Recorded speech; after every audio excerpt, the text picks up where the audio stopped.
कितना बड़ा धोखा है हमारे संसार में। न गुरु कुछ करेगा न भगवान कुछ करेंगे। भगवान क्या करेंगे, अंदर तो बैठे हैं वो। भागवत में बड़ा सुंदर एक श्लोक है, ये दो बातें हम लोग नहीं समझते ढंग से। ये दो बात अगर कोई समझ ले और फिर भजन करे तो देखो फिर क्या हो जाए।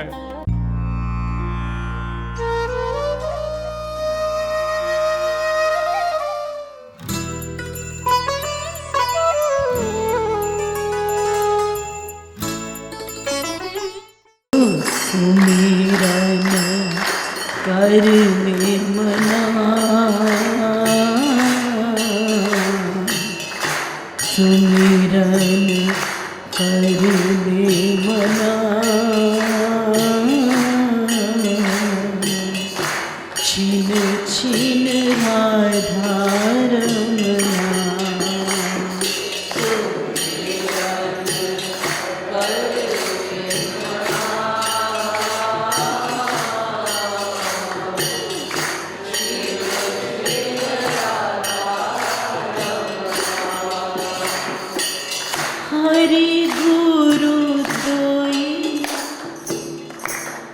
देखिए, ये भजन भक्ति उपासना जो शब्द आप लोग सुनते हैं, इसका अर्थ नहीं समझते, अर्थात बहुत कम लोग समझते हैं। सबसे पहली बात तो यह है कि भजन करने वाला कौन है। हमारे देश में बहुत भजन दिखाई पड़ रहा है, घर घर में मूर्तियां हैं और बड़े बड़े आयोजन होते हैं। कहीं अखंड कीर्तन हो रहा है, कहीं हर अलग अलग धर्मावलंबियों में बहुत भजन होता है, लेकिन होता नहीं है, सब गलत होता है। उनको यही पता नहीं है भजन करना किसको है। वे बेचारे समझते नहीं, उनके गुरु लोग भी नहीं समझते कि उनको पहला पाठ ये पढ़ावें कि भजन करने वाला कौन है और भजन से होगा क्या। बस दो बात, भक्ति से उपासना से क्या होगा और उपासना कौन करे। ये दो बात अगर कोई समझ ले और फिर भजन करे तो देखो फिर क्या हो जाए। न मिलिट्री की जरूरत न पुलिस की। तो भजन करने वाला है मन, और हमारे देश में भजन होता है इंद्रियों से, वाणी से। पाठ वो चाहे वेदों का हो, चाहे कुरान शरीफ का हो, चाहे बाइबल का हो, पाठ होता है।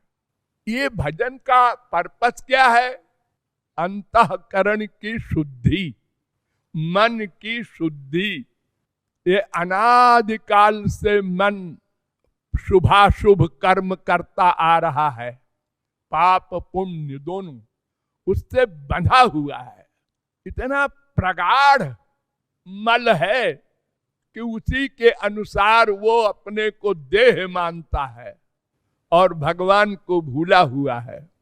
भागवत में बड़ा सुंदर एक श्लोक है, भयम द्वितीयाभिनिवेशतस्याधीशा दपेतस्य विपर्ययो स्मृति तन्मायया तो बुध आभजेत्तम भक्त्यैकयेशं गुरुदेवतात्मा। अनादिकाल से जीव श्री कृष्ण से बहिर्मुख है, इसलिए अनादिकाल से मायाबद्ध है और अनादिकाल से ये शुभाशुभ कर्म करता आ रहा है। इसलिए मन बहुत गंदा हो गया है, इसको शुद्ध करना है।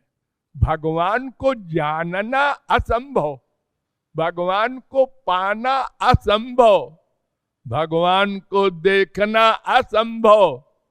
क्यों? इसलिए कि हमारे पास जो इंद्रियां हैं, मन है, बुद्धि है, सब माइक है। माइक इंद्रिय मन बुद्धि से भगवान को क्या देखेंगे, क्या जानेंगे? असंभव है। केवल मन को शुद्ध करने के लिए भक्ति होती है। भगवान के जानने मानने को तो भगवान की कृपा चाहिए, लेकिन वो कृपा किस पर हो? मन निर्मल हो तब वो कृपा हो। तो भक्ति का जो साध्य है, लक्ष्य है, वो अंतःकरण की शुद्धि है। तो भक्ति करना है मन को, क्यों? अंतःकरण की शुद्धि के लिए।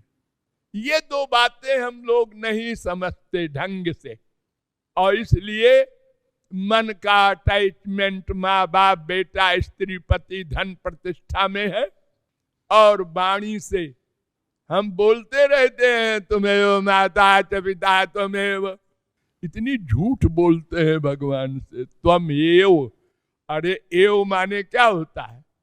ही। मन का अटैचमेंट जहां है, मरने के बाद उसी की प्राप्ति होगी। मुंह से चाहे अनंत बार तुम बोलते रहो राम राम श्याम श्याम, तुम्हारा मन कहाँ है? मन एव मनुष्याणाम कारणम बंध मोक्षयोः, वेद कहता है। ब्रह्म बिंदु उपनिषद का दूसरा मंत्र। ये त्रिपुरा तापनीयोपनिषद में भी मंत्र है, 5वें अध्याय का तीसरा मंत्र। ये साठ्यायनी उपनिषद में भी मंत्र है। ये मन एव मनुष्याणाम कारणम बंध मोक्षयोः, पहला मंत्र। चित्त में वही संसार। ये मैत्रेयी उपनिषद का मंत्र है। चित्त ही संसार है और बंधन और मोक्ष का कारण है। महोपनिषद में भी ये मंत्र है 4:66। मैत्रायणी उपनिषद में भी ये मंत्र है 4:4। साठ्यायनी उपनिषद में भी ये मंत्र है 3। मन ये वही संसार। चेतो बिंदु उपनिषद में भी ये मंत्र है 5:98। और भागवत में भी कहा गया है चेत खलबस् बंधाय मुक्तये चात्मनो मतम। मन ही बंधन और मोक्ष का कारण है। मनः परम कारण मामनन्ति, भागवत। मन ही कारण है बंधन का और मोक्ष का। मन ही से भक्ति करनी होगी। नारद पुराण में भी ये है, मन एव मनुष्याणाम कारणम बंध मोक्षयोः। शंकराचार्य की पंचदशी में भी ऐसे ही है, मन एव मनुष्याणाम कारणम बंध मोक्षयोः। बार बार गीता में भगवान क्या कह रहे हैं? मयि एव मन अवाधत्सो मयि बुद्धि निवेशय। मन लगाओ मुझ में। मन, भजन, भक्ति जो कुछ शब्द है मन के लिए है। इसीलिए देखो एक ही श्लोक में अनन्य चेता सततम यो माम स्मरति नित्यशः स्मरति तस्याहम सुलभ पार्थ। मैं बड़ा आसान हूं अर्जुन, लेकिन किस तरह? निरंतर मेरा स्मरण करो।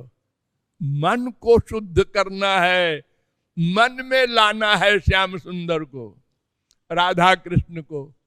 वो शुद्ध है।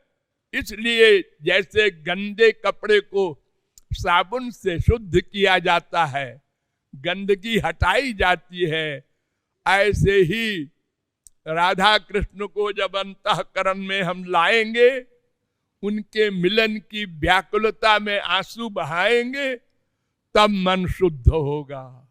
मन, हमारे संसार में नास्तिक लोग कहते हैं बड़े उपासना और भक्ति के स्वांग होते हैं हमारे देश में, और करप्शन भी अंतिम सीमा पर है। कितने घोटाले हो रहे हैं। ये सब घोटाले करने वाले भी मंदिर जाते हैं। हाँ, तो यही एक कारण है कि वे इंद्रियों से भक्ति करते हैं और करते भी नहीं। पंडित जी तुम भागवत सुना देना, हम बैठ के संसार का चिंतन करेंगे और गोलोक पहुंच जाएंगे। ओ पंडित जी, हमारा बेटा सीरियस है, आ जाओ। एक मंत्र का जप कर दो तो बच जाएगा बेटा, बच जाएगा। अरे जिनके मामा श्री कृष्ण बाप अर्जुन गीता ज्ञानी, वो अभिमन्यु तो मारा गया, न श्री कृष्ण ने बचाया न अर्जुन ने। पंडित जी ये मंत्र का जप करके बचा देंगे और तुम कुछ भी सोचा करो, तुमसे मतलब नहीं, तुम्हारा मन कहीं रहे तो पंडित जी बचा लेंगे। कितना बड़ा धोखा है हमारे संसार में। अरे तुमको भजन करना होगा, आंसू बहाना होगा, न गुरु कुछ करेगा न भगवान कुछ करेंगे। भगवान क्या करेंगे, अंदर तो बैठे हैं वो। एको देव सर्वभूतेषु गूढ़ सर्वव्यापी सर्वभूतांतरात्मा, वेद का चैलेंज है। सबके हृदय में भी है, सर्वव्यापक भी है, लेकिन कोई फायदा है उससे? है भगवान ठीक है, हमारे पाप पुण्य नोट कर रहे हैं, नोट करो इससे हमको क्या मिलना जुलना है? अरे कृपा करो तो बात है। अरे तो तुम कृपा मांगो तब तो करें। तुम तो संसार में सुख मानते हो, तुम्हारा डिसीजन है। संसार में सुख है, 1 लाख हो जाए, 1 करोड़ हो जाए, 1 अरब हो जाए। हमारा बाप खराब है, हमारी माँ खराब है, हमारी बीवी खराब है, संसार में सुख है, भागो। और कृपा चाहते हो मेरी, माम एकम शरणम ब्रज। सब धर्मों को अंदर से निकालो, जिनको जिनको बसा रखा है, चाहे संसार हो ये, चाहे स्वर्ग हो, चाहे मोक्ष हो, सबको निकालो।